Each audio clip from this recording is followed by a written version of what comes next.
For more information on the Kubrick series and to listen in on uncut versions of tonight's interviews, visit us online at MovieGeeksUnited.net or subscribe to us for free via iTunes.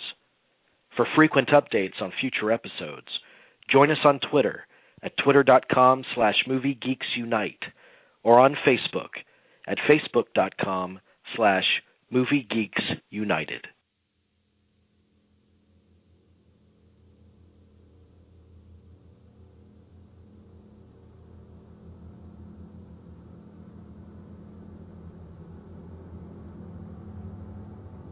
From Fear and Desire to Barry Lyndon, Stanley Kubrick had fleshed out many of the horrors of the world by depicting the self-destructive and oftentimes violent nature of man.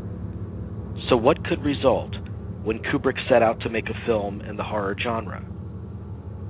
The answer to that question arrived in theaters during the summer of 1980 with a masterwork that not only represents Kubrick's first and only quote-unquote horror film, but what many still consider the ultimate horror film. It's his mother. She interferes. Perhaps they need a good talking to.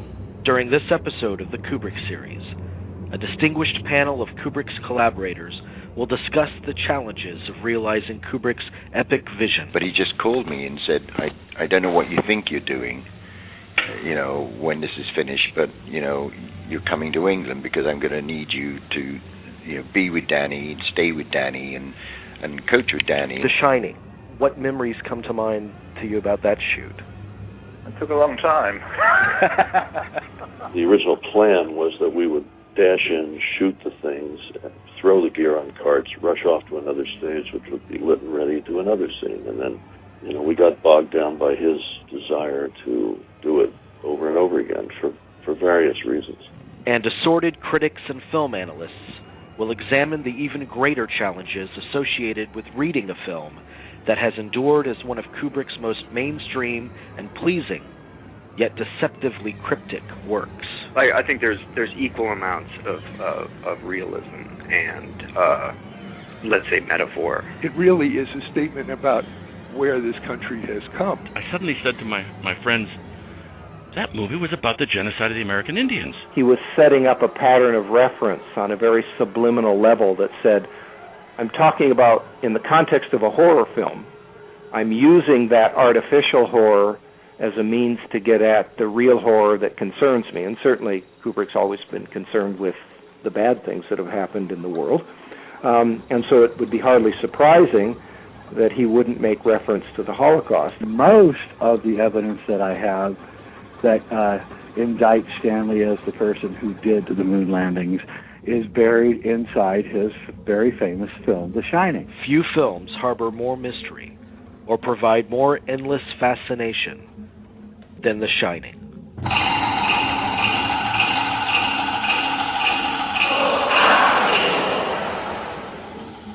Coming up next on Episode 5 of the Kubrick series.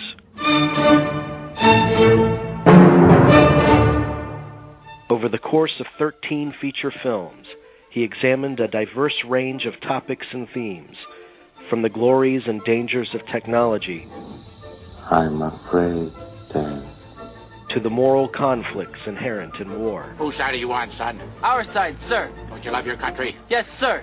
How about getting with the program? He investigated the duality of man with unblinking honesty and without judgment. With a fierce intelligence, he embraced the ambiguous, with a dense complexity that reveals deeper layers of truth with every viewing of his work. You've always been the caretaker.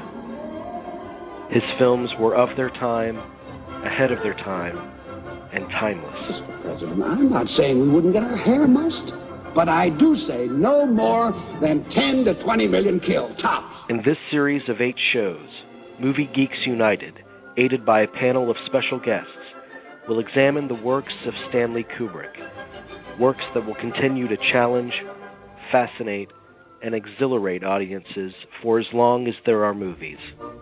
This is the Kubrick Series. Episode 5, Red Rum.